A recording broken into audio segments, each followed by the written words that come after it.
It is Wednesday, September 20th, and the Give and Go Show is back in your life. My name is Griff Queen, and as always, joined by Matt Modi and Matt Ferentinos. We are here for yet another weekly Wednesday live stream, so we appreciate you joining us. Before we get going, usual stuff. If you're watching us on YouTube, click the subscribe button. Make sure you comment below and hit that like button if you have not done so already. If you're listening after the fact on Spotify or Apple Podcasts, make sure you click follow if you haven't done so already. And if you haven't rated and reviewed, click that button, give us 5 stars, write some positive stuff about us. Normally I tell people to comment on how handsome I am or what a great beard Modi has or how Ferentinos doesn't come across like a man who's only 5'5" or 5'6". But because we're talking about an audio platform, none of that really makes a whole lot of sense. So just talk about how great we sound and how much you love the podcast. We will not be joined by super producer Elliot Chiatani this week. He is out this week. However, we do have a couple things that we're going to talk about. We're going to talk about potential Damian Lillard trade destinations because he does not want to play for the Blazers anymore. We're going to talk about potential James Harden destinations with the recent news that the Clippers are really not interested. And we're going to talk about some Giannis potential trade destinations with some recent buzz around the league that maybe he's interested in the Knicks. Maybe if the Bucks are not as competitive as he wants them to be, he might be on his way out. We have a lot to talk about with all of these 3 superstars that could fundamentally change the face of the league if they get moved elsewhere. Let's just jump right into it. I think the primary one that we wanted to talk about was the Damian Lillard one. Let's get going. Modi. Damian Lillard doesn't want to be on the Blazers anymore. Blazers kind of want to keep him. It seems they want to keep him kind of to spite him. What's going on here? I don't know if they actually want to keep him or if they're just pissed off that he's saying he's only going to play for the Heat. And even after the NBA issued that warning saying, don't say you're only going to play for one team, he's tripled down on that, which every time I see that on Twitter, I'll tweet it out how frustrating and how much of a loser mentality I think that is. Just how even if he gets traded to another team, he'll still demand a trade. Say he'll trade me. That's what I saw. Yeah, it's ridiculous. It's so ridiculous. It's absurd behavior. Just pretend that you're open to another team. Anthony Davis did it. I can't think of another example. Other players do that. Just pretend you're open to go elsewhere.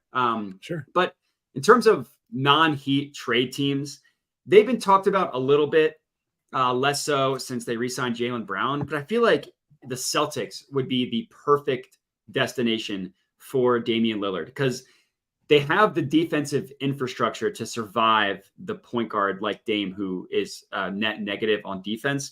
They're always going to be good on defense with Rob Will, with Jason Tatum, and with Jaylen Brown. Those 3 alone can give you an above average to elite defense. Al Horford playing limited minutes in the regular season, coming up big in the playoffs. To be honest, the packages, I never understand what is a good package for a superstar. So I'm not going to even pretend to build a slip. I know that the Celtics have a decent amount of assets because of the Marcus Smart trade. They got some first round picks back. They're not super juicy first round picks, but they're still assets. So it's been talked about a little bit. And as a Celtics hater, I do not want to see it happen, but I think that would be the perfect fit for Damian Lillard and for the Celtics.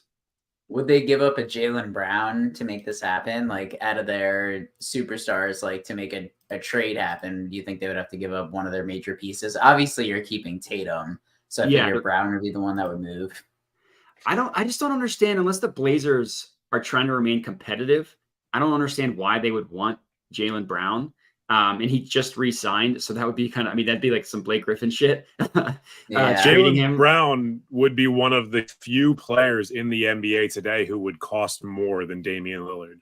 Yeah. So if the Blazers are trying to have a situation where they've got Shaedon Sharpe, they've got Anthony Simons, they've got these young guys, they've got Scoot Henderson, they have this trio of really young players who could be very good, who should be very good. Does Jaylen Brown at $60 million a year, does he make sense in that context? You've essentially put a timeline on all of those guys because now you're on Jaylen Brown's timeline. Exactly. 100%. And I just don't, maybe you just want to get the best asset back and figure it out later. If that's the logic, I think that's reasonable. And I don't know exactly, like, I mean, a Peyton Pritchard is not something that you really have to care about giving up. And what, like, you give up the other Derek White, Malcolm Brogdon, like those players are fine. Is Malcolm Brogdon actually, is he even still on the Celtics, or did they end up trading him? According to our Excel sheet, it looks like he's still on here for now. He's still there, but I saw a buzz yesterday, maybe 2 days ago on Twitter, that there's some internal conflict between Malcolm Brogdon and the Celtics. I don't really know. I didn't read about it. I don't know where it stems from. I don't know if it's a minutes thing, if it's them potentially mismanaging his injuries. I'm not really sure what it is. But let's be real. This is not the first time that a player has had internal friction with the Celtics. This would be the third time if it's injury specific. No, I asked that because in as many years. Yeah, literally. Well, I asked that because they had a trade for him that got nixed because something with his physical. So I couldn't remember if they ended up actually trading him or not. But regardless, like, I feel like the Celtics have enough pieces to make it happen. And they could probably, based on what it seems as though the Heat are offering, they could probably offer at least a more competitive package than the Heat. So anyways, the Celtics was my number one, not from what I want to see happen, just what I think would make really good sense for both parties involved. By parties, I mean Dame and the Celtics. Sure. Yeah, I'd considered the Celtics, just looking through their cap sheet, looking at the assets that they have, looking at kind of the timeline they're on. You know, they are in win now mode, despite how young their best players are. They've been so good since they were at a young age that they kind of have to be at win now mode, which is kind of a problem that a lot of LeBron teams ran into, where he was good at such an early age that they weren't able to continue acquiring draft capital. They had to get good immediately. My big issue with it is, like, their cap sheet is already all kinds of effed up between Kristaps, Tatum, and Brown, and I think Horford is still on the books for another year. Like, they've got a lot of money on the books for at least one more year. Dame wants to move as soon as possible, and I don't think the Blazers are going to want to take back any of those guys.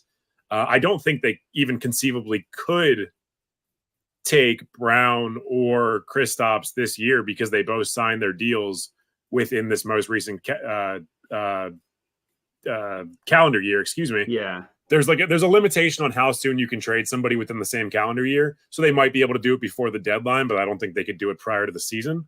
Got it. If I was the Celtics, I would probably want to do it because I think he probably puts you over the edge in a way that those guys don't. But I don't know if it's an actually viable trade in terms of, you know, what the NBA will allow you to do. And I don't see the value for the Blazers. I mean, they're going to pair Kristaps Porzingis with these young guys. Like, great. He's really, really good when he's healthy. He's not the best with playing with ball dominant guards, and he's going to get hurt probably 20 to 30 games a season. So you're just going to have like a 3-guard rotation again, or 3-team. Yeah, that's fair. That's fair. Anyways, that was mine. What'd you guys have? I mean, I'm taking a look now. How funny would it be if he went to the Sixers? I mean, the Sixers are. It's been talked about. Just because I see a lot of guys that could be moved. I mean, James Harden. So, like, James Harden's contract situation, is he signed through next year? But that's technically like the player option or something. He's on a 1-year deal. That's correct. Yeah. So that's what it is. Okay. Yeah. So I mean, it would make sense to move him if the Blazers would have no commitment after that. I mean, I feel like he would probably be moved somewhere else as part of a 3-way deal because he would kind of kill all development for, like, Scoot Henderson being the ball dominant guard there. So it doesn't really make sense. James Harden on the Blazers. He would destroy development there. Running a 4-guard lineup at that point. Yeah. Because, like, if you have him, you got to play him. Yeah. Yeah. Unless he takes, like, a Horford year when he was in OKC and he just never played, but he's too, like, he wouldn't do that. The problem that I foresee, the Sixers podcast, like the Ricky Sanchez has talked about it a ton. The issue is, so let's pretend it's a 3-team trade. James Harden goes to the Clippers. Dame comes to the Sixers. The Sixers would have to give up Tyrese Maxey, and that's a tough pill to swallow, losing both Maxey and Harden in the same offseason. And I just don't, there's no way it gets done without Maxey involved. So, and I don't even know if the Blazers would want Maxey because it's the same issue. At least he's younger, so he's on the same timeline.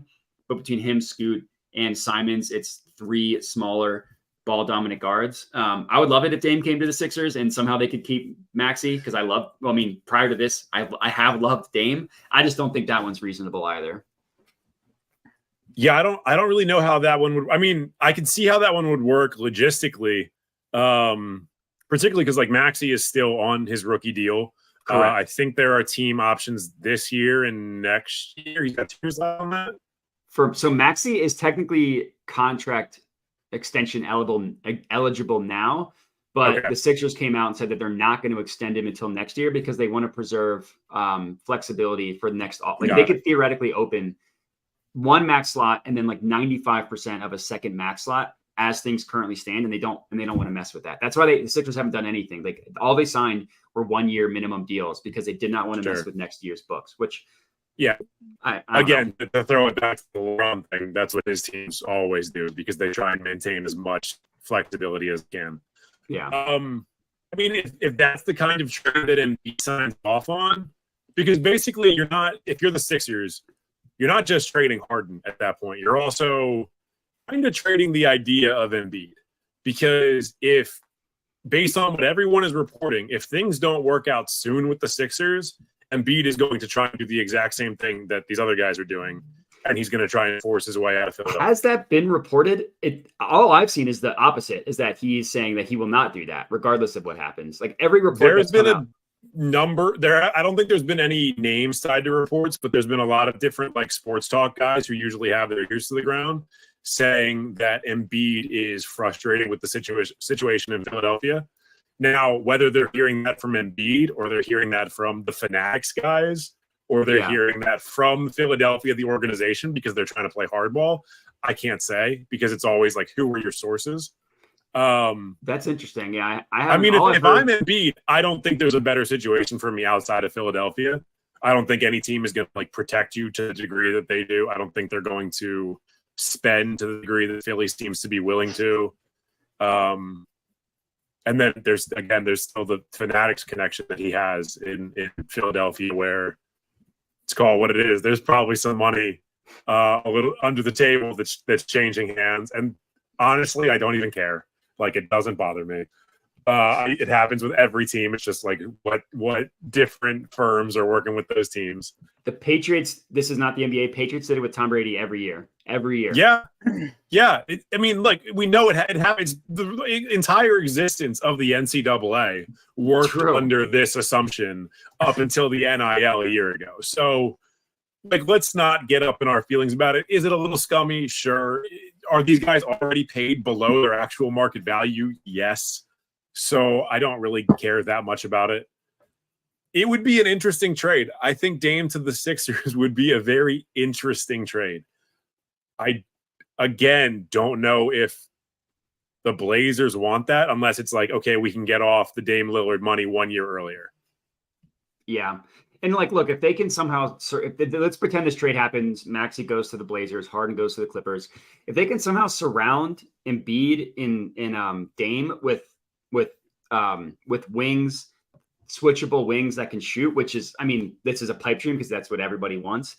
Like those two alone make a very good tandem, probably better than Embiid and Harden because at least Dame is a killer on the court. Like I think the issue, both Harden and Embiid need just to be a motherfucker that's on the court, and neither of them have that personality. Dame does, so I think that would work. But outside of them would be tough. But let it be known, I think this is the 3rd straight episode the Sixers have been brought up, not because of me. Well, we are going to talk about James Harden. That's true, but I didn't bring him up in this part. Sure. Okay, fair play. Look, again, we talked about this weeks ago when we had one of our episodes about how we talk about the Lakers, the Nets, and the Sixers too often. And that's a lot because of our biases. But they've also been 3 of the 5 most talked about teams in basketball since essentially the bubble. You can't avoid talking about them because they won't get out of the news. Yeah, they're all certain. If the Knicks ever have a run of 3 years of dominance, they'll be right there too. The Knicks haven't been dominant, and they're there every year too. Yeah. All right, I got a less popular one here. What about the Timberwolves? You ship one of the centers out. Scumbag. The Timberwolves are one of my Griffin, two picks. Why don't you get into it then? They look like a really interesting team that I seem like it would really work, especially if you could pair Ant and Dame on the same team and keep one of those centers. Like, I was just like, damn, that could be interesting too. Yeah, so I've definitely right? It would be Cat. It would be Cat. It would have to be Cat. The way the contracts work, the way the value is going back to the Blazers. I've talked about this one on here before.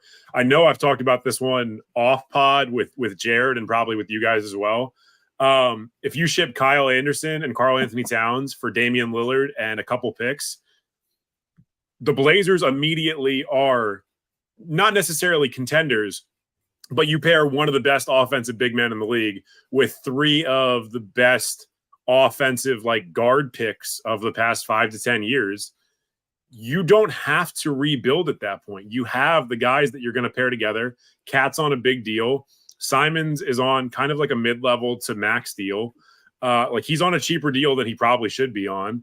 And then Shaedon Sharpe and Scoot are two of the most pro-ready guys that we've seen in the past probably decade at their positions, and they're ready to contribute immediately. Are there defensive concerns? Absolutely. That team is going to be just people blowing by them left and right. But if they score 150 points a game, you kind of just it, right? Like the Blazers never have to leave the playoffs. They keep getting that revenue that they want so badly.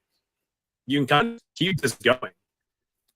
I mean, Anthony Edwards, Dame, and Gobert is a good trio. You got everything covered between the three of them. And Gobert never has to shoot. But he will. Yeah. He'll rebound. You have to shoot sometime. You have to at least like give him the ball so that they're like, we have to defend them. To be seen. Dame probably could. Dame. I heard about 4 words that you just said. The internet's cutting out a little bit. My apologies. I'm gonna let you guys run it for a second. I'll be back in 2 minutes. Okay. All right. Sounds good. All right. So you had the Timberwolves and the Sixers. I had the Celtics. Mm-hmm. I feel like I was trying to think of what would be a team that like isn't a current contender or like a pseudo contender, because the Thunder have all the assets in the world, but why would they do that? Like, why would they do that with SGA? Yeah. I've heard people say the Spurs just to completely win now with Wemby. Yeah. That would be kind of cool to go from like development to just straight up, oh no, let's see how far this team can go with Pop. Which I mean, you might want an accelerated timeline too. I just think that's like for his rookie year, I think that's just a little too early for Wemby. Yeah, and especially he'll definitely have his like on and off games. I'm sure he's going to have games where he does look terrible, but he's also going to have games where he looks excellent. The consistency will come, but I just feel like he's still just so raw. And I mean, like the NBA is tough. Yeah, I guess we lost Griffin. I'm sure we'll get him back. I was thinking about talking to either throwing the producer a bone who's not here and going Raptors, or maybe see a Dame Wizards trade here. Oh my God. The Dame Wizards would be hilarious. A team that should have tanked forever, just doing the total opposite and going for Damian Lillard. That would be funny. Why not? Why not the Nets? Pair him with Bridges.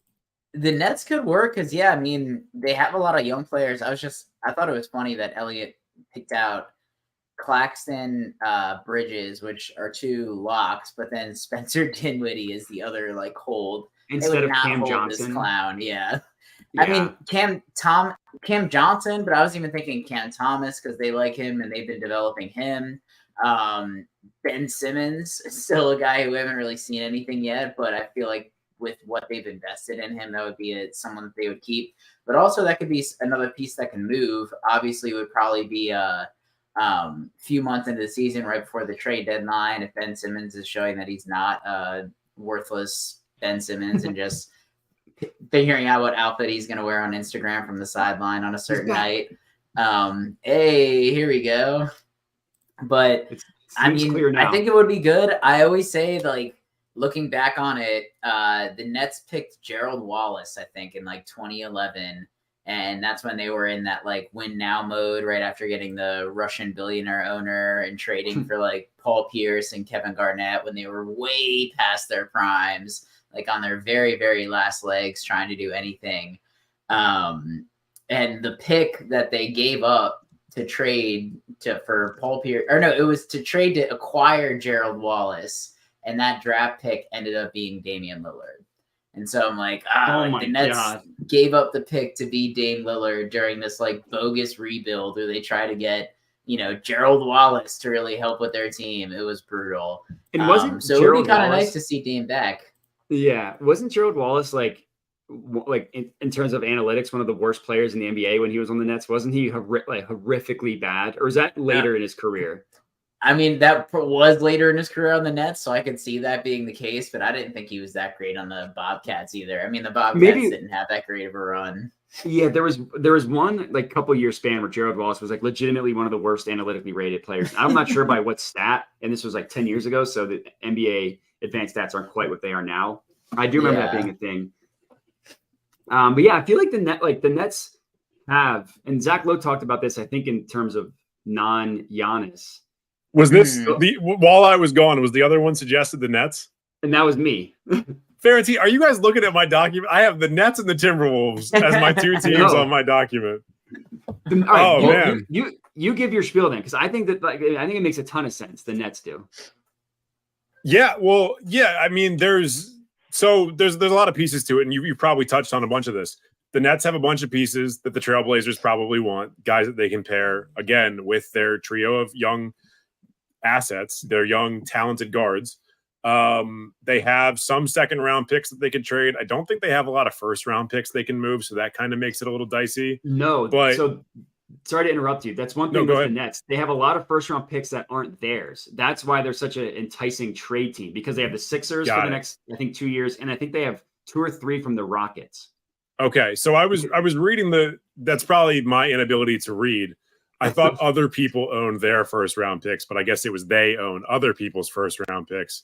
So that immediately makes it a little bit easier. I mean, you move Dame, you move maybe Nurkic as just like a guy to try and make money work with the guys that are going to come from the Nets, because I was looking through all the different contracts on the Nets versus the Blazers. There's not really a perfect way to make the money work with them without the Blazers also including somebody with Dame.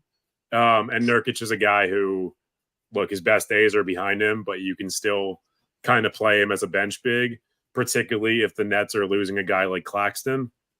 And I think they would probably have to lose Claxton to make it work. Yeah. But yeah, I mean, Claxton and like Dorian Finney-Smith or something. Like give him a forward. I have Ben Simmons, Dorian Finney-Smith, Claxton, and either a first rounder or Cam Thomas and 2 second rounders. Mm-hmm. I feel like Ben Simmons is the perfect Blazer, where he's gonna play and finally be out of the spotlight, not be in Philly and not be in Brooklyn, and maybe he actually becomes good at basketball again. Dude, I swear to God, it's like you're reading shit off this sheet. Yeah, it's a low spotlight team. It's a team where there's really not going to be a lot of pressure, because if they lose, everyone's going to be like, okay, doesn't matter. And if they win, awesome. And he makes the money work. If that trade happens, he's probably got to be on it, because he's got a massive deal. 31 million, I think. Yeah, because he got maxed out when he was still in the Sixers, and obviously it's not the only way you can make this deal work is if Ben Simmons, I think, is part of it. Yeah, which he has to show that he's not worthless to even make this a possibility. Because I feel like if you're the Blazers, why would you take on, like, he's literally a negative asset, and I feel like that's how he's known around the league. Just like other NBA media that we would consume, I know Zach Lowe would talk about it, and I'm sure he reflects what some of the other NBA owners and GMs around the league are also thinking. So, I mean, they would be interesting. I mean, a lot of these would probably be trades that would happen closer to the trade deadline. But yeah, I mean, I would love Dame on the Nets. That'd be another jersey that I would be able to hang into my closet next to my James Harden and Kevin Durant Nets jerseys. All right, are we done on the Nets? Because I got another one that I think is kind of fun. I'm fine with that. What about the Milwaukee Bucks? They So need to I was shake. going to bring him up because if Giannis already wants to leave. Yeah. I mean, Giannis is like, he came out and said if the team's not as committed as he is, then he's going to want to leave. And then he doubled down on that. He didn't say, oh, it was taken out of context. He didn't pull in Embiid and say that he was trolling. He doubled down and was like, no, that's how I feel. Because I feel like with the Bucks, they're going to be really good this year. But then Drew Holiday is a free agent. Brook Lopez, I think, signed a 2-year deal, but he's getting old. Chris Middleton had a weird year last year where he could never really seem to put it together. Like as soon as he was having a run, he would get hurt again. The Bucks don't have a ton of picks, which makes it difficult. And there's no world where the Blazers would want Drew Holiday unless it's as like a mentor role for a year for the young guards, which that would suck for Drew. But again, like the Bucks, their issues that they've had in the playoffs, the years aside from when they won was offensively. They couldn't do anything offensively, and even the year they won, their offense was horrible. They couldn't do anything on offense. So again, Dame immediately fixes that, and Giannis and Brook Lopez on defense can solve a lot of issues that Dame would present. So I think from an asset perspective, it probably doesn't make sense, but I also feel like teams just generally make this stuff work. Like if someone wants to go there, not that Dame does, but I think they could probably make it work. But I feel like the Bucks would be a good one. Yeah, I like the Bucks. Go ahead, by all means. I was just gonna say their offense got fixed when Giannis learned how to shoot free throws in the second round of the playoffs. So like they literally didn't change anything, and just like that margin of him being able to hit like 6 to 8 more free throws a game was really all it took, which is nuts. If you look at their advanced stats from that playoff run, their offense was horrible. Even in the really bad. Conference finals against the Hawks, they just could not figure stuff out. They were really bad. But their defense was amazing. Game 3 of the finals, they were like, "Oh shit, we're the best team in the NBA." Yeah, and they rode that the rest of the way because were the Suns up 2-0 on them, 2-0. or was it 1-1? Yeah, they were up 2-0. 2-0. And then the Bucks remember, like Giannis was like, "Oh yeah, I'm the best player in the league, and I'm definitely better than DeAndre Ayton." Yeah, good times. That was a fun run. Really puts into context how sad the Nets run was. Sorry to make it about the Nets again. But Trae Young went farther than that fucking team. That's pretty nuts. Yeah, with the conference finals visit. You're right. Yeah. I mean, how many teams? We could go back through every era of the NBA, and you're going to be like, look at this dominant, incredible team filled with superstars that didn't even make it very far. It's always going to happen. It's the Rockets. Trae Young and the Hawks getting there was fool's gold. Like they shouldn't have been there. They were not good enough to be there. It was proven in the years since, although I think the slander towards Trae Young has gotten too strong. That Hawks team was not as well built as that year made it seem like they were. Basically, everything had to go right for them offensively. But yeah, kind of like that Rockets team. You know, you had a team with Chris Paul and James Harden. One of whom was in their prime. One was on the tail end of their prime. And because the Warriors existed, they don't have a title because that team probably beats the Cavs. I mean, LeBron probably has 7 titles if the Warriors don't exist. Yeah. Kawhi probably has another title if Zaza doesn't fucking break his kneecap or whatever it was. You think because that undercut him? It was his ankle. Yeah, his ankle. Sure. He was in his landing space. Are you asking if I think the Spurs are going to win that series? Yeah. I don't know if they're going to win that series, but they're sure as shit not getting swept. It would have been. He got hurt. I commented on Reddit about this the other day because somebody was like, "Yeah, they lost in 2018, but they weren't even a good team that year." And it's like everyone's talking about 2017 when they talk about the Kawhi injury. First off, that's the year we're talking about. They won 61 games that year. I was gonna say, wasn't it like insane amount of games too? Like, yeah, they went back to back years with the Warriors where they were the second place team in the West and they were still a 60-win team. It was 73 versus I think 67 and then 65 versus 61, I think. And when Kawhi got hurt, he played 24 minutes in that game. When he got hurt, he was plus 21 and the Spurs were up 23 a few minutes into the third. Could the Warriors have had their patented third quarter where they took over? Of course. But there's like a clear point where it's like these are teams that are on the exact same level. And then it's there's the Warriors, and there's essentially who I'm going to blank on his name. Why am I blanking on his name? LaMarcus Aldridge and a bunch of dudes who were off the Spurs within a year against the best team of all time. Like it's never going to work out for the team that's led by LaMarcus Aldridge. Yeah. Warriors still would have won, but you're right. It would have been a series for sure. And then you ask what happened. Like they swept, and this was the year that the Cavs were also dominant in the playoffs. This was the first Durant year. Yeah. So 2017, both teams are so dominant in the playoffs that by the time they get to the finals, I think in total they've combined to lose one game. I think the Cavs lost one game. Yeah. So let's say the Spurs win a couple of those games. Maybe it goes 5, maybe it goes 6, maybe it even goes 7. They're now not the most rested team of all time going into the finals against those Cavs. Do the Cavs still lose? Probably. Like, let's not pretend like they're not going to. But it's just like this butterfly effect of things that all happened that just removed any competitiveness from that finals run. And it's such a bummer because Kawhi looked the best he's ever looked. That series against the Grizzlies, him and Mike Conley going back and forth against each other was some of the best basketball I've ever seen. And then, some fucking bozo takes him out. And whether it's intentional or not, I think it was, but it is what it is.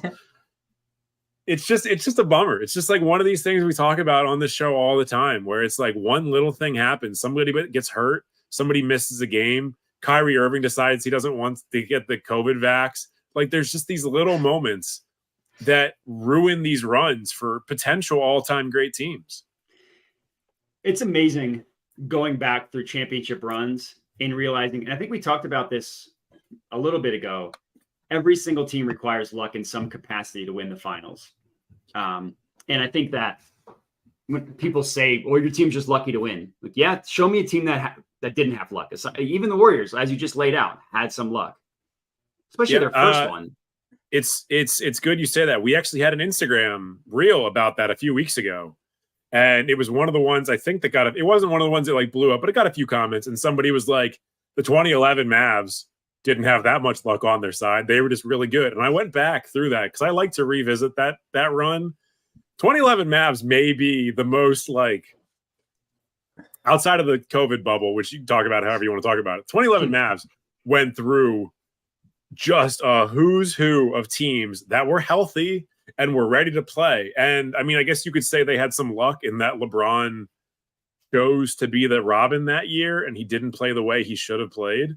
But in terms of like injury concerns and the teams they played a stacked cast. Yeah, they beat they swept the defending champion Lakers. Like we have enough distance from it now that people kind of forget about that. But at the time, that was absurd. Yeah, that was when Bynum just checked JJ Barea, right? Yeah. It was during that 2011 run. And that Mavs team just was dogging everybody. They had I think they ended the season on a big like regular season win streak, and then they went into the playoffs with a bunch of hype behind them. But no one thought they were going to do that. Jason and Terry's then they just basically, Jason Terry was incredible. Like everybody was incredible. For 8 weeks straight, they couldn't be touched. He got it beforehand, right? Yeah, before they won. I think he got was that Jason Terry? I thought I think so. I think you're right. That it feels like a Jason Terry thing to do. And to back it up too. Yeah, ultra confidence. That was a man who was like, we're winning a title or you have to cut off my skin. But we even talk about the role players they had. They had Jason Kidd, Sean Marion, Peja Stojakovic. They had like a lot of just sneaky names that you don't think the Mavs is their first team on their career that were still really good when they were on that championship run. And up to that point, Dirk was considered a choker, I think, by like everybody. Absolutely. I mean, they had Tyson Chandler in his 18-month span of being the best defensive player on earth. I forgot about like there was a period where it was like Tyson Chandler could go on a multi-year run of defensive players of the year. And then obviously it didn't end up happening for, a series of reasons, including injuries, but he was fucking incredible for that team. Yeah. I didn't mean to turn this into a Mavs jerk-off session. I hate the Mavs, but that team deserves so much respect. Yeah, the only thing I'll say is I feel like they got lucky in that they caught the Heatles in the first year when LeBron was clearly mentally just needed to figure some stuff out. If everything happened a year later, the Heat probably win. But hey, again, there's still an incredible series of teams that they went through. Lakers, didn't they go through the Thunder before like the KD? Yep. Yeah. The young Thunder. Yeah. They went Blazers, Lakers, Thunder, I think in that order. And in total, throughout the entire run of the playoffs, they lost 5 games.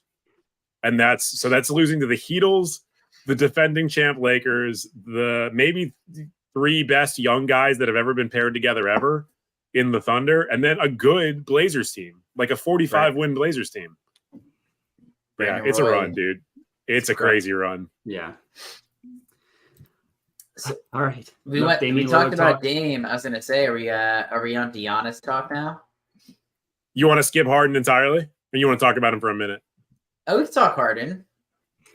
Yeah, I mean, first of all, I think it's BS that the Clippers are out on Harden. I think they're just saying that. I think that because they know that it's a whole negotiation thing. I think if we're going to talk about non-Clippers Harden teams, I kind of feel like a sneaky one is the Chicago Bulls, because that's a sad franchise. And if they're looking to get off of Zach LaVine, whose knees are a ticking time bomb, and DeMar is on the last year of his deal. So you basically just have DeMar and Harden both on the last years of their deal, and then just totally get them off the books, then figure it out with Patrick Williams. And there's another young guy they have who's good, whose name I'm forgetting, not including Lonzo and Caruso. Derek Jones Jr. I don't know. Or I mean, I guess I like Kobe White just because he went to UNC. He's actually not that good. Yeah. Yeah. But yeah, I feel like the Bulls are kind of like a sneaky take advantage of team just because, and I don't even know if, like, I like Zach LaVine. His knees are clearly have, I don't know, 2 years left maybe, or one explosion away from never being like just becoming Andrew Bynum. But he would solve a lot of problems just in terms of just total incredible scoring when he's right. Sure. Yeah, I like the Bulls as a pick outside of the fact that there's just so much chaos going on with that team right now with Lonzo's injury, Zach LaVine wanting out, DeMar. I mean, DeMar is still doing DeMar stuff. I'm not going to say a bad word about him. I like him. The guy really has not had any sort of decline in his game. Caruso's got the injury concerns. It's just such like a weird, injured, kind of old, but they've got young piece team. Like, they don't know who they want to be. Kind of like the Wizards for a lot of years. Kind of like the Blazers for a long time. And they've got all these guys on different timelines. I could see them trading for Harden because I think they're a poorly run team that would make a big swing like that. But if we were going to pretend like they had an intelligent front office, that's not the move they should make. But that's correct. Knowing that they're a bad one, maybe they do it. Yeah, I would like that. I like Zach LaVine. Yeah, Zach LaVine's awesome. He's always injured, and he's apparently a little bit of a locker room concern because he thinks he's a little bit better than he is. But I like watching that dude play basketball. Me too. He can score. Yeah. He's fun to watch. He's very smooth. Yeah, I was gonna say that because he had like one game winner that got played maybe last year where he just came off a pick and had like a fadeaway 3, and it was just the smoothest looking 3-pointer. Of course, it swished in, but yeah, he's got a very aesthetically pleasing game, which is probably why his knees are going to explode. So you always see videos of guys like right after having terrible knee injuries and the dunks that they could do before. Man, I mean, I wish I could dunk, but imagine being able to dunk like that and then not being able to dunk like that. And then having it be taken away. Dude, Blake Griffin is probably pissed off every day. Outside of being like rich and like kind of handsome and rich, Blake Griffin's like, this sucks. Derrick Rose, yeah, another one. To the point about Zach LaVine having an aesthetically pleasing game, just a question for the two of you. Is Zach LaVine handsome? I feel like he looks like Klay Thompson in my head when I think about it. I feel like he looks like Klay Thompson if Klay Thompson was handsome. And also, that feels vaguely racist because they're both light-skinned black men. I was going to say a lot different than what I was picturing. He kind of has, he's like 75% as handsome as that one mugshot that everybody fell in love with like 10 years ago. Yes. He's got like, he looks like that guy. He looks like he's got a little bit of like SoundCloud rapper to him, where if Zach LaVine showed up with tattoos over both of his eyebrows, I'd be like, yeah, Zach LaVine, you were always supposed to look like this. Yeah. He does kind of have that look to him. I asked this because Julia has been talking for some reason. Like she's been telling me that she's going to get into the NBA, which is great. But she keeps telling me she's going to be a Bulls fan, which is confusing because we have no connection to Chicago. We have no connection to Illinois. Well, yeah, we have no connection to Illinois that I can think of. They've been bad for outside of the Derrick Rose years. Like they've been bad for Jordan. 25, 30 years. Yeah. Yeah. They have great jerseys. Great jerseys. Maybe the best in basketball. But why would anyone become a Bulls fan? And then I was like going through the roster and I was like, I bet she saw a picture of Zach LaVine and was like, that guy's hot. All you got to do is show her Corey Kispert and then you're fine. See, Kispert to me, and I don't want to dog him. Maybe he'll come on the pod one day as a Wizards guy who's like not that famous. Looks like he's got my eyes a little bit. He's got some wonky eyes. He looks like he's a little bit cross-eyed. Yeah, I guess I just see his facial hair to jawline is perfectly chiseled, you know? His Corey Kispert has one of the greatest jaws I've ever seen on a human being. Yeah, I guess I don't even look at his eyes. He's tall enough and big enough and in pretty good shape. If you figure those eyes out, that dude could play Superman. Yeah. Like cast him for the next DC movie. Obviously Kelly Oubre, always I was going to say, of me. Don't have her become a Sixers fan for her own health. Yeah, I don't think she's going to be she has a Flyers sweatshirt, which is another confusing thing. I assume it was a friend's. I have no idea. It was not. I have my Gritty stuff, but she's not a fan of Gritty, I don't think. Okay. Look, man, I'm a Gritty guy. Yeah. I just don't know why anyone who's not from Illinois would ever choose to be a Bulls fan. Like, I feel bad for all the international fans that they have who are like, yeah, Michael Jordan, Bulls fan. And it's like, no, don't be a Bulls fan. Yeah. They're a bad franchise. You see that, speaking of jerseys, the Timberwolves just unveiled their like throwback jersey that they're wearing. Basically looks the one from the 90s. Looks sweet. I think if it's the one I'm thinking of, then yeah, Jared had shared it with me. Unless it was today, in which case I didn't see it. Is it like this, like their city thing? I don't think so. It might be their like. I did not see this. I saw them. I know which one you're talking about. I'll toss it. I'll toss it in the chats that you can see it, Modi. I think it looks really nice. Granted, the colors might be ugly, but that's never a concern of mine. But I think it looks pretty nice. While you're looking at that, to circle back to the Harden thing real quick, I'll be honest with you guys. I didn't really have any good destinations for him. You know, I put down Knicks. I put down obviously Heat. I put down the Spurs as like a flyer, like just see like maybe we can kind of get some development for our other guys for a year of James Harden and they can afford it and he'll come off the books pretty much immediately. But nothing really makes a ton of sense to me. Like every team I look at, I'm like, why would they want this? Defensive concerns, locker room concerns, not in terms of him being a bad locker room guy, but just like he's going to be in and out of the locker room within a year. You know he's going to demand a trade, yeah. So he's going to want to be somewhere else. He's probably not going to stay. He is injury prone at this point. He's older.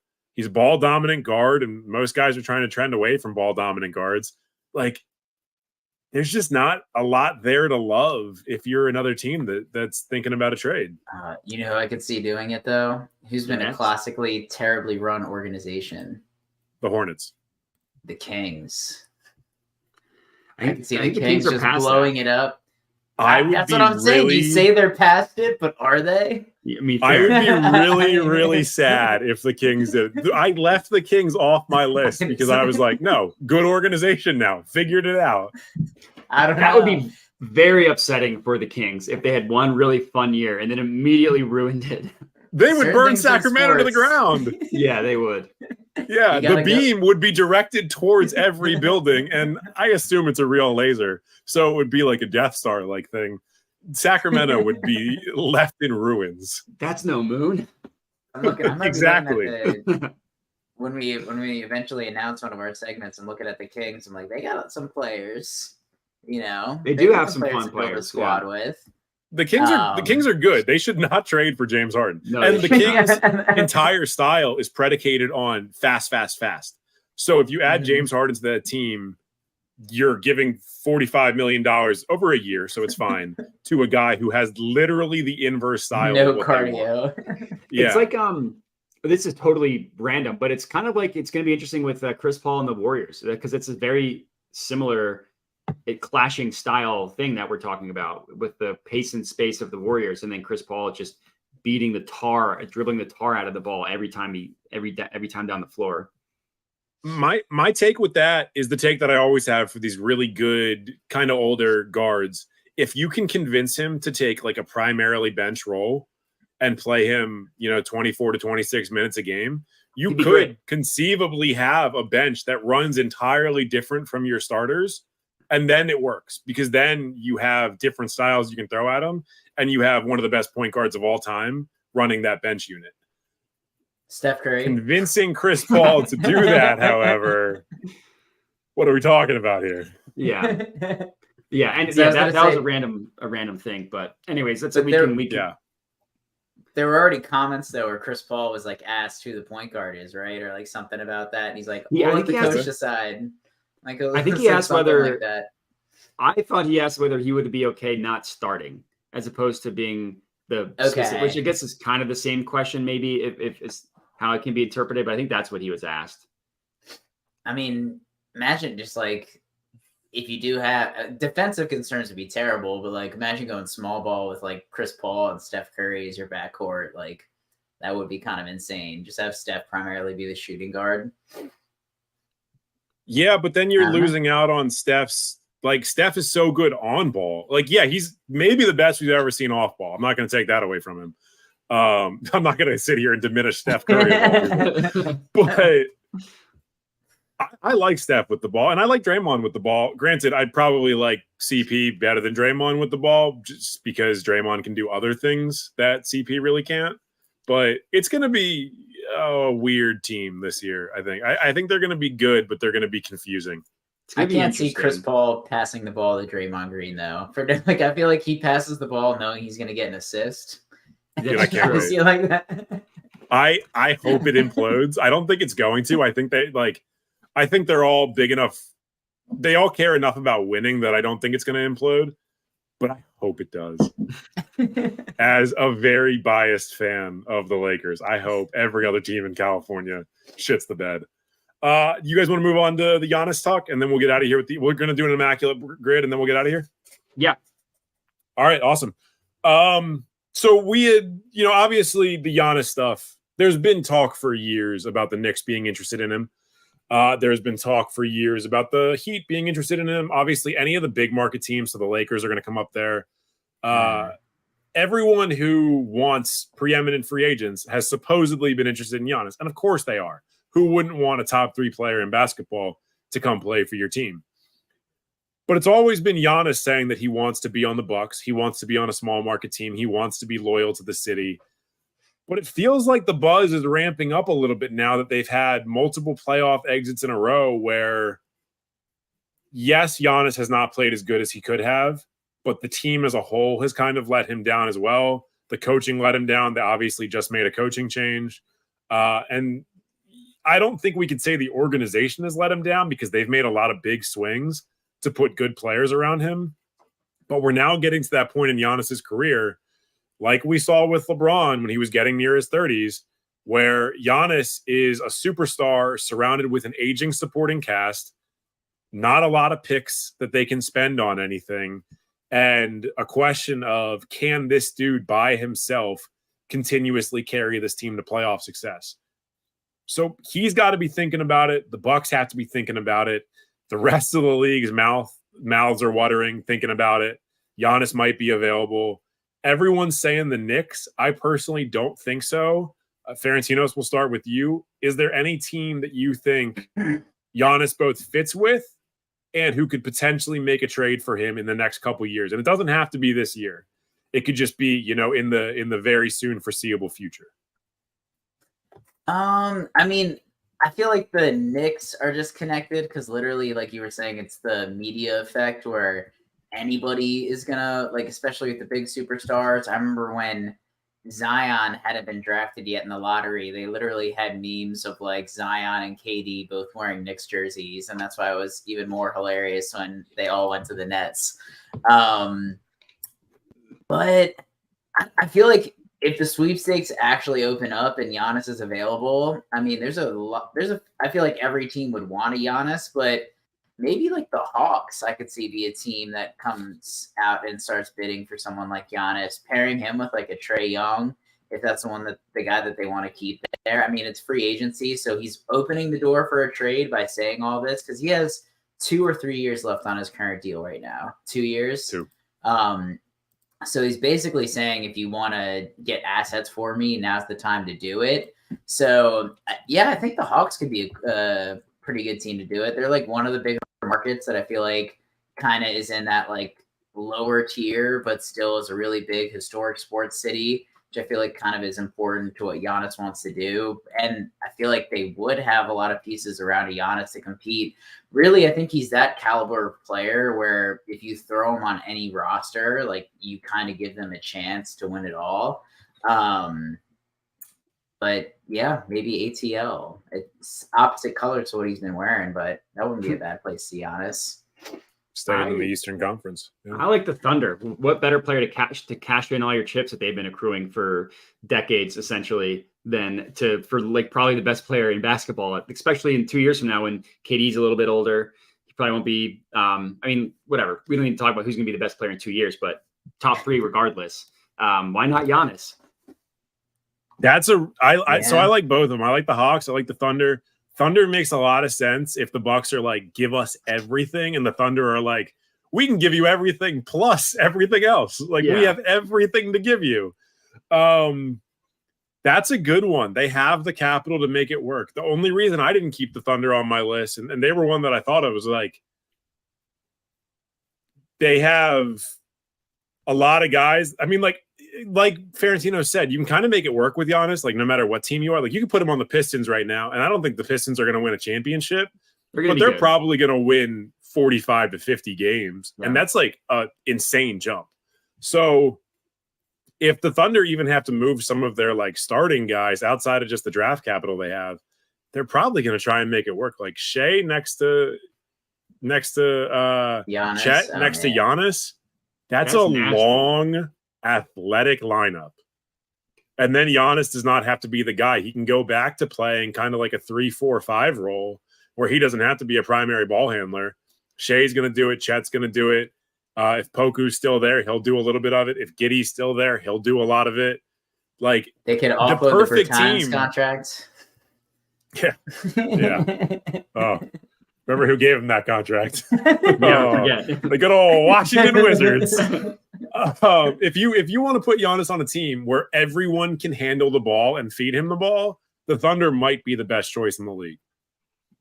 And the Thunder with playmakers, are gonna have to cash in their chips. Like they have like 7 young guys who could feasibly be maxed out, including SGA and Chet and Giddey and Jalen Williams, and then the 2 draft picks who I can't remember their names that they're high on. But they just have so many guys that eventually, like I said, eventually they're gonna have to cash in their chips. And hell, maybe it's Embiid. Maybe it's Embiid in 2 years. You know, like whatever. We talked about this a week or two ago. They have so many picks that they waived. One of last year's first round picks in Ty Washington, who the Bucks have actually, funnily enough, now picked up. But like, if you're at the point where you're waiving first round guys, you got to cash in soon. Yeah. Yeah. I like that one. I think the Bucks could ask for basically the tool shed, like just give us everything, and the Thunder would probably do it. This is kind of, I mean, this is the ideal end to Presti's version of the process where you trade for like the preeminent superstar. If Jokic isn't available, it's Giannis or Embiid as the next 2 guys up. Giannis makes a lot of sense with that team.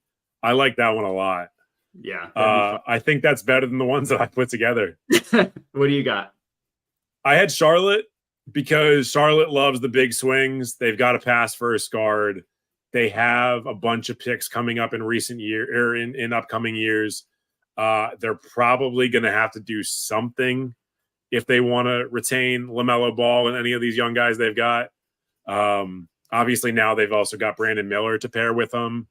But their roster is kind of like a graveyard, and I feel like a new owner is going to come in and want to make the biggest swing possible, kind of like Matt Ishbia just did with the Suns and the Kevin Durant acquisition. Giannis is essentially along those same lines. I don't really know if it makes sense for Charlotte the way it does for the Thunder, because the Hornets are not contenders, but that would quickly make them contenders. I just don't think it would be like a good way to do it. I also had the Warriors. I mean, they've got picks towards the end of the decade. Basically, all those contracts are going to be gone. He might look and say, hey, I could go be in Northern California. I could have all these tech investments. I can go to one of the best run teams in the league over the past 15 years. I can be the next superstar for this team. And I can play with Steph Curry and be the most broken cheat code that's existed since either Curry and KD or Shaq and Kobe. That would be insane. Like, in hell, if I Kuminga know and Moody pop, 2 young assets. Yeah. And they've got picks the latter half of the decade. They've got young guys they could trade. I don't know if, like, the way that we talk about the Warriors acquiring Kevin Durant, I don't know if other people in the league talk about it like that. So Giannis might not care about the whole KD thing. He might like think the hardest road thing is like funny and be like, yeah, I'm gonna go do that too. That's awesome. Like, this sounds fun as shit. I don't know. I'm honestly like, I'm so in love with the Thunder idea that I'm now out on mine. I also had the Grizz because they've got a lot of picks. Yeah. They've got the Ja Morant stuff and they've got a ton of young pieces. Even if you end up moving Ja Morant, like, you've got Desmond Bane and Jaren Jackson to pair next to, and a bunch of really good pieces. Like, even their low end guys like Xavier Tillman, like, they're good players to pair next to Giannis. That team never stops being in the 50 to 60 win range.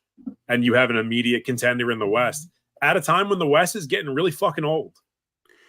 Imagine trying to score on Giannis and Jaren Jackson Jr. That's impossible. Sounds awful. Sounds like just day in hell. Yeah, it does. You could have the Suns where it's literally trade the rest of their team and then just they can only roll out 4 guys. They're gonna move Bradley Beal again. Now that Bradley Beal has left his first team, you just keep trading him.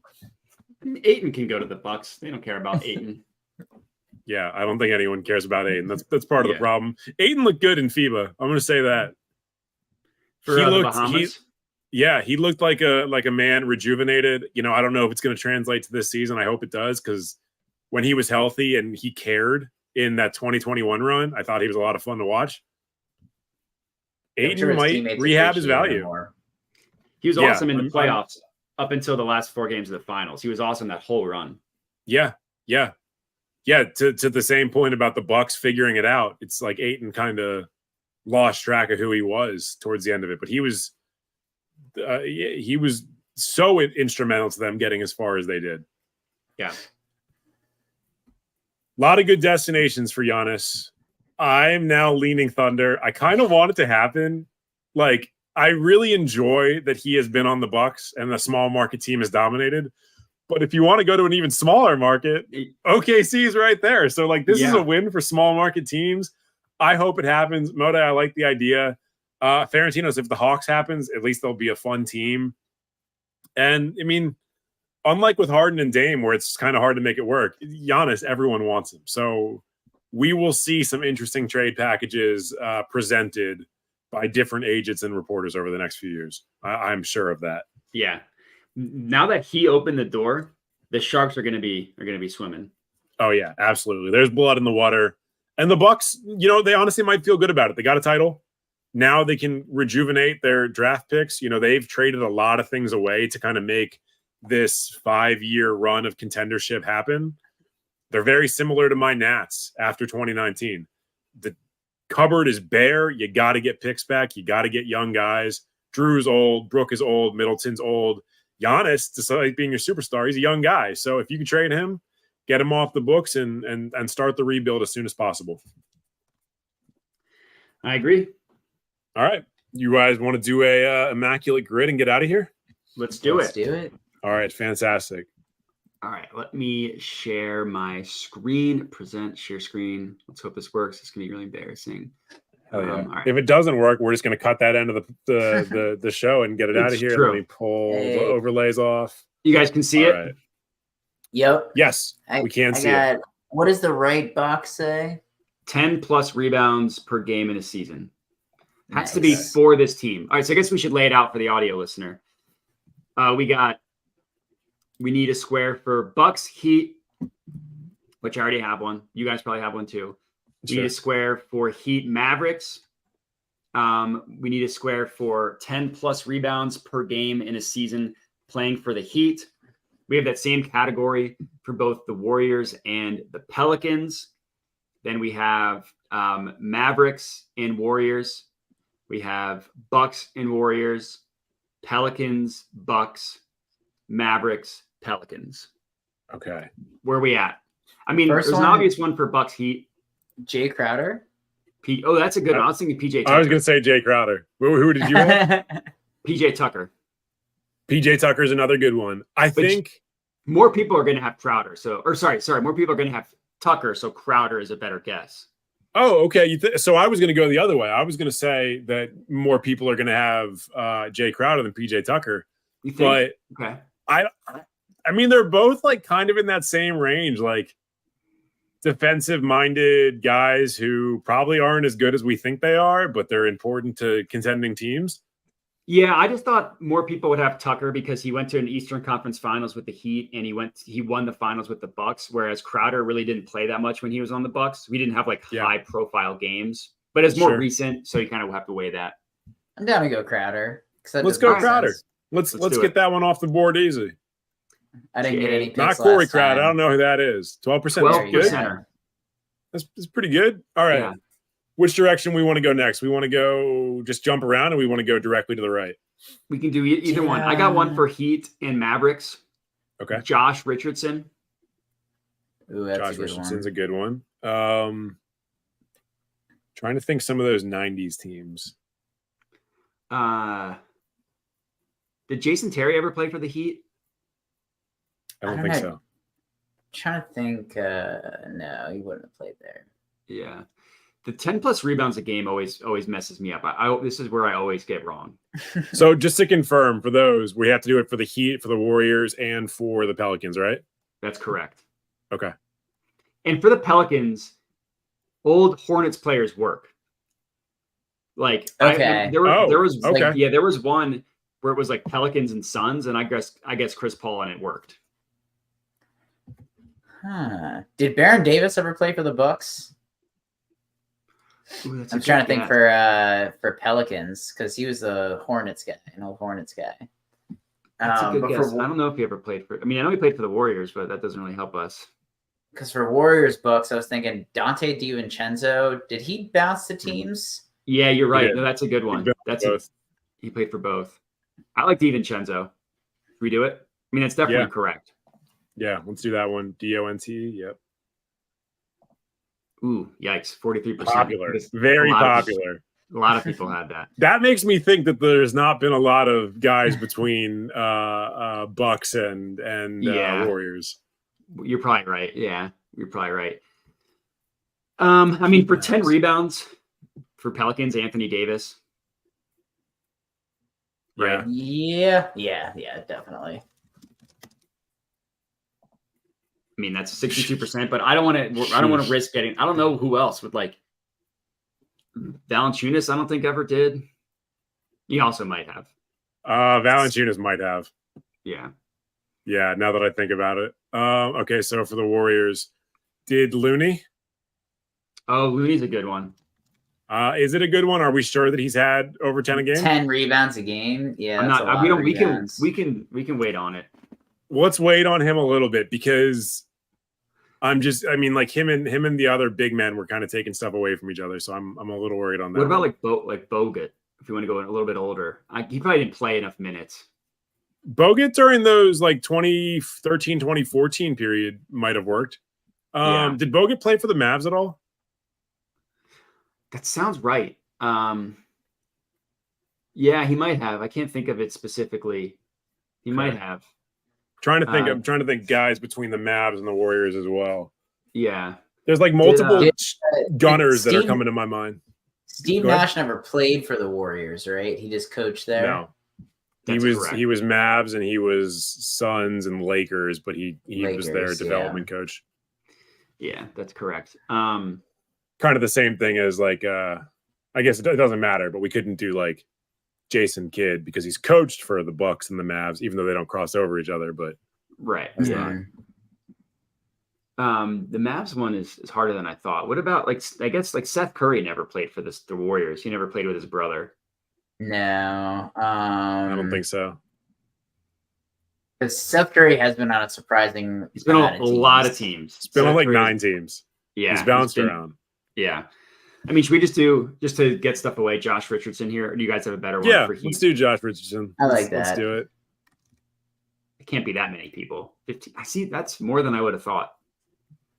I mean, for He's 10 rebounds a recent. game. I think part of it's that he's recent. Yeah, you're right. So I don't know if I want to go Bosch here, but maybe Alonzo Mourning.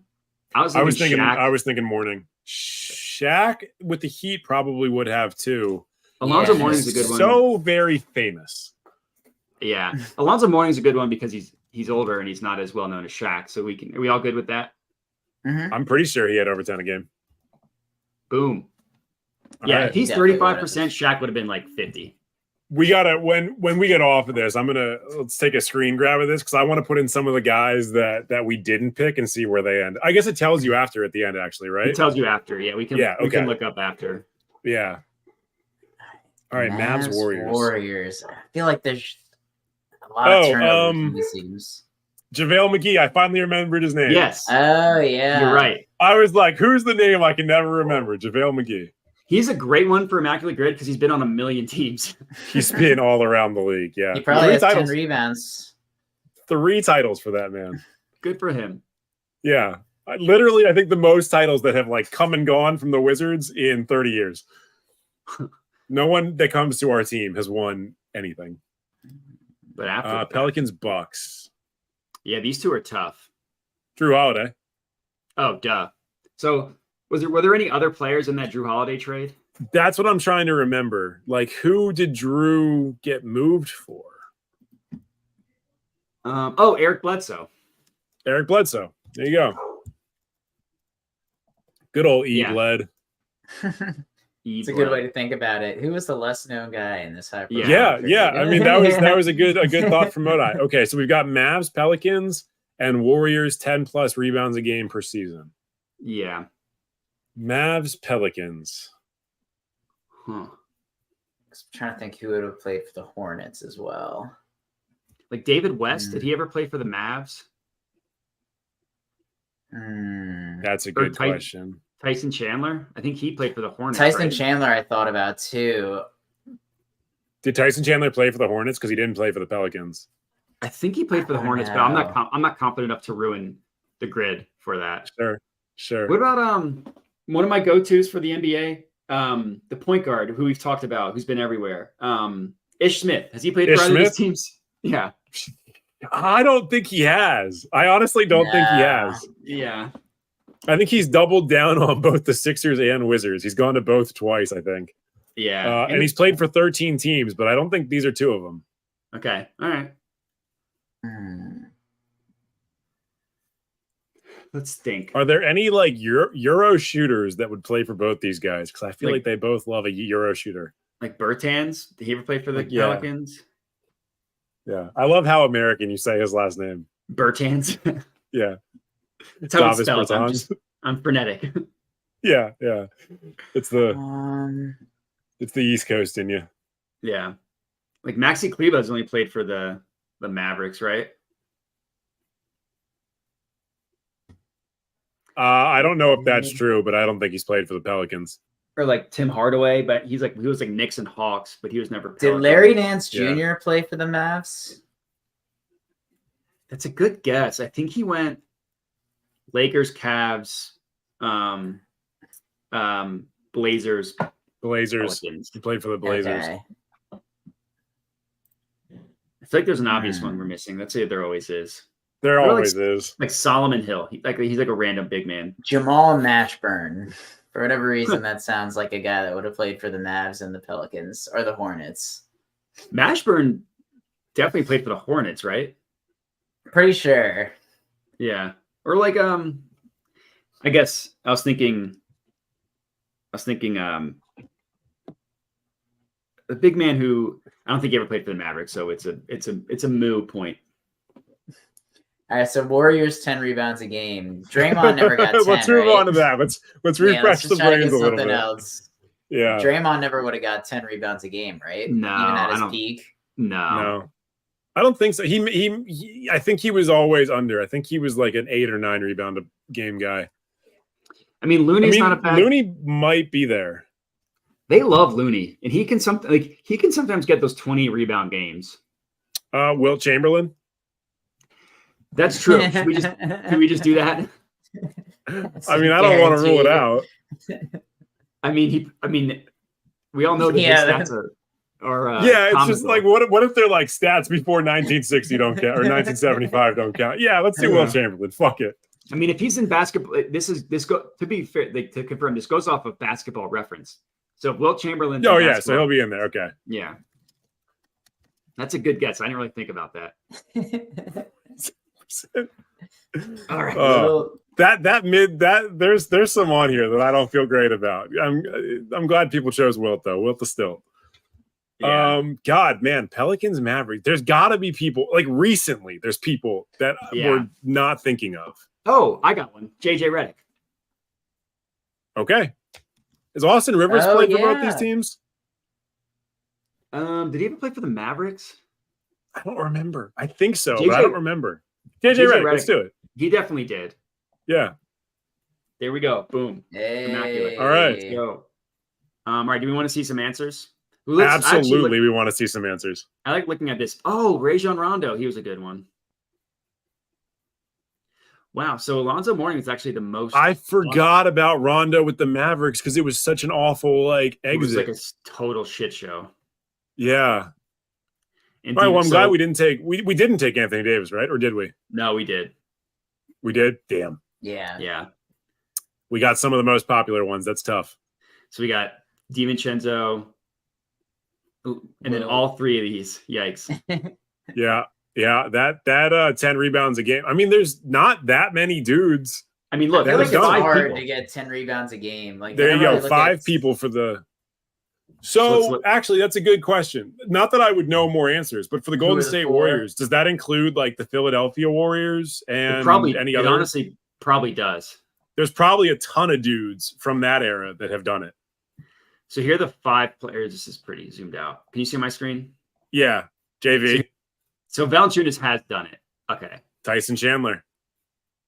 Yeah. For the Hornets. We talked about him earlier. Yep. There's McGlure. Hornets. Or did you say Mash? Or did you say Mash? Or did you say he said Mashburn. I said Mashburn. Yeah. Oh, Boogie would have been a good one. DeMarcus Cousins. He just had such a weird tenure with them. I didn't think he played enough games to qualify, but I guess it doesn't matter. I mean, like 17 games, they would have accepted. Yeah, I don't know why I thought it was. Maybe I'm confusing it with all NBA. I don't know. I was on your. I would have thought as well. All right, let's see what else we want to see. Sorry. Do you have any? Do you want to just go through all of them? I'm curious about rebounds per game for the Warriors, if it does have a bunch of Philly Warriors guys, or if it's just like guys that I'm not even thinking of. Sure. Let's see. It goes to to the 50s. This is Philly. Yeah, it does. So it does have Philly Warriors. Okay. I feel a little bit less bad about how many guys are in the 50s and 60s on this list. Yeah. I mean, look, if we want to go recent, so we would have gotten Bogut. Yes, we would have gotten Bogut. Just barely did it. We would have gotten Looney wrong. Yeah, literally. Same with Danielle Marshall. That's a name. Yeah. Just because, I mean, I look through Ralph the stats, Sampson, though, Robert Parrish. You look at the season leaders, it's pretty hard to get 10 rebounds a game. I feel like look at happen a lot. Only 2. No one's done it on the Warriors since 2013, 2014, and only 2 players. David Lee would have been a good guess, but only 2 players have done it in the since 2010. Well, to collect a lot of rebounds, your team has to miss a lot. So Or the other team. there's a clear cut. Yeah, there's a clear cutoff point there for the Warriors where they stop missing.